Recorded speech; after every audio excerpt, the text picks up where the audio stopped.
I was there when floppy disks died, when cassette tapes died, when Betamax, VHS, and HD DVD did too. And now Sony wants us to experience a new type of death. Not physical media for games, more than that. They want you to accept the death of ownership of any entertainment media.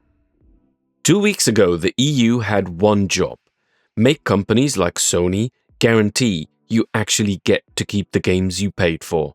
And they said no. A couple of days ago, Sony showed you exactly what that no is worth. Physical discs on PlayStation, done. Gone by January 2028. And not just Sony's own games, every third-party game that will ever touch a PlayStation, because Sony's the only one allowed to print the disc in the first place. This is the industry taking the leash off in real time, and it happened 2 weeks after the one group that's trying to stop it got told to sit down. So let's start with what Sony actually said, because there's more to this than the obvious statement they made. Physical disc production for all new PlayStation games ends January 2028. After that, digital only. Store or retailer, doesn't matter. There's no disc option left. And since Sony manufactures every single PlayStation disc, first party, third party, doesn't matter whose logo is on the box, the disc is printed by Sony, and they'll stop doing that. Which means the second Sony decides they're done, every third party physical release dies with them. No more limited run editions, no more physical version of anything ever on this platform from anyone. They call it aligning with community preference, and let's be honest, this is our fault in big part. Most gamers now enjoy the ease of access. You want a game, you can own it with a click of a button. And if you're in a first world country, you will download it quickly and off you go. You don't need to go to GameStop or Game in the UK or whatever. The image of someone walking into a game store, browsing with their eyes, and then picking a game based on the synopsis in the back of the case is history. Maybe some old gamers my age would still do that, but we're prehistoric creatures now. Even though that older gamer technically has more dispensable income, they don't care. The milking potential from younger generations conditioned to click to buy is worth it. So it's not really about the consumer trend or preference, it's about the ultimate goal they have in mind and have been training consumers on for years. You don't have to take my word for what digital only actually means. Sony just showed you. Days before this announcement, over 550 movies got wiped from people's PlayStation libraries. Content people paid for, not rented, bought, or at least that's what the storefront told them they were doing. Sony had a license deal that ended, and they sold you what they had licensed as if you can own it for good, even though they themselves didn't. How is that not illegal? I bet it's made legal in some fine print in those agreements where we scroll and hit agree. But just like that, the movies were gone. No refund, no warning that mattered. One day it's in your library, the next day it's like you never owned it. Well, because you never did. And that's not hypothetical. That happened on the same platform weeks ago. So when Sony turns around and says the future is digital only, they're not describing an upgrade or following a community preference. They're describing the exact mechanism that just took 550 movies away from paying customers. And now they're applying it to every game you'll ever buy from them. And Sony's not stopping there. Same week, they announced the PS3 and PS Vita stores are shutting down, which means every digital-only game from that entire console generation, games with no physical release, games that only ever existed as a download, those are gone. Not unsupported, gone. You'll be able to re-download for a while, they say, to ease the transition. Transition to what? To the destination they want us to arrive at. Get used to not owning anything. And this isn't even only a Sony problem. GTA 6 already confirmed there's no disc version coming. Full stop. The biggest entertainment release in history, probably, is digital only. The Xbox's next console is rumored to be skipping a disc drive entirely. The only platform still doing physical is the Switch 2, and even that's shaky. Half their library ships on game keycards, which is just a receipt that makes you download the actual game. Every major platform is walking in the same direction at the same time. That's not a coincidence, That's a pattern. 2 weeks before this announcement, the EU Commission issued its response to Stop Killing Games, the campaign that spent 2 years and 1.3 million verified signatures trying to force publishers to keep the games you bought playable. The ask wasn't crazy. Don't take away access to something people already paid for.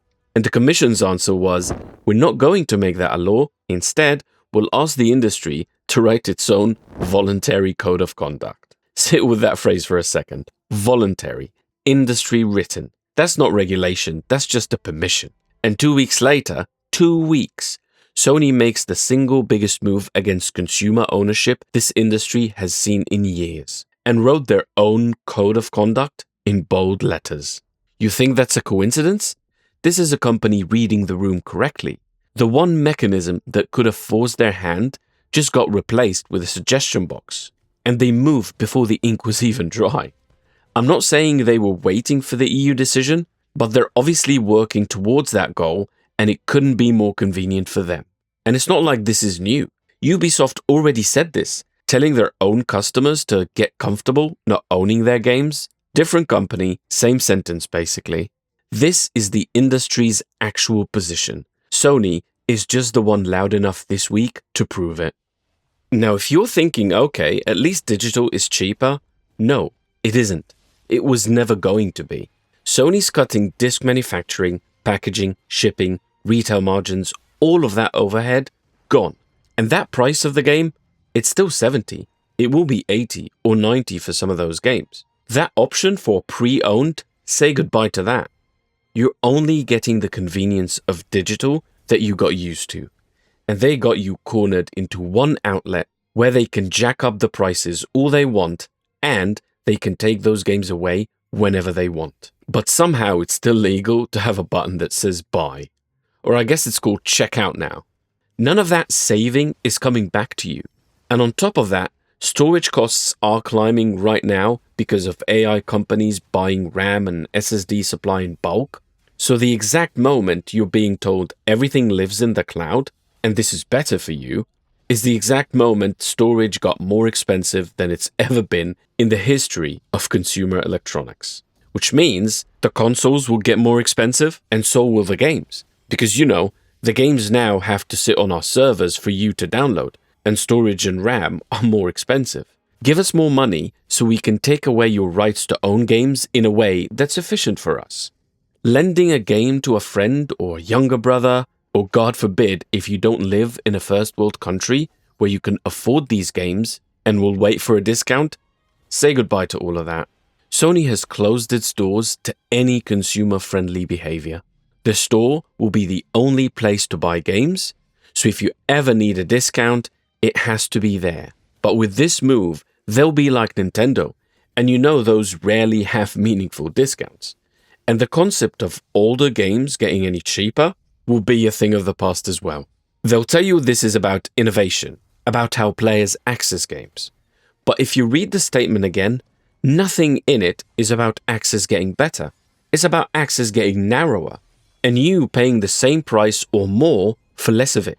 Many content creators will say that, and I always felt the same way. If a game is worth $60 and I get 60 hours of fun from it, it justifies the price.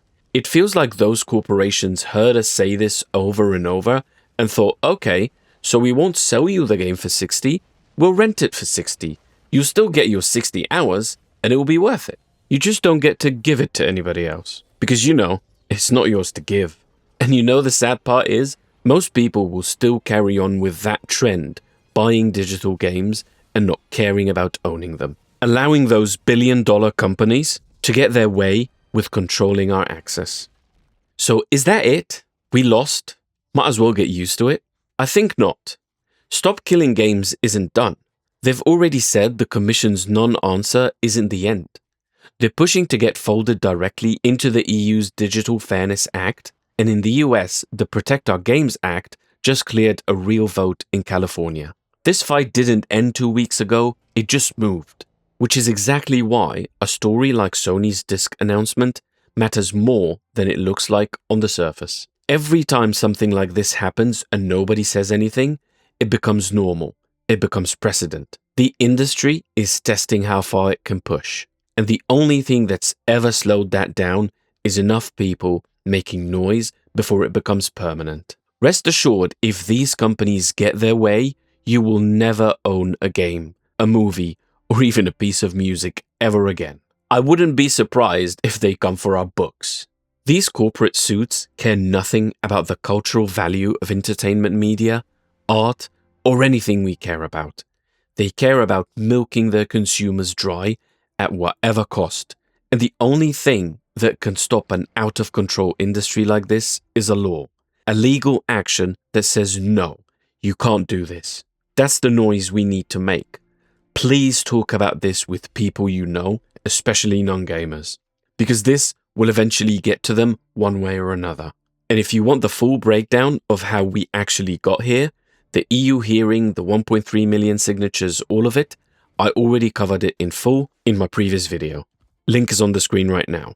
I'm trying to launch this second channel to separate my opinions from my guides. So if you like this video, please remember to like and subscribe. Thank you for your time, and I'll see you in the next video.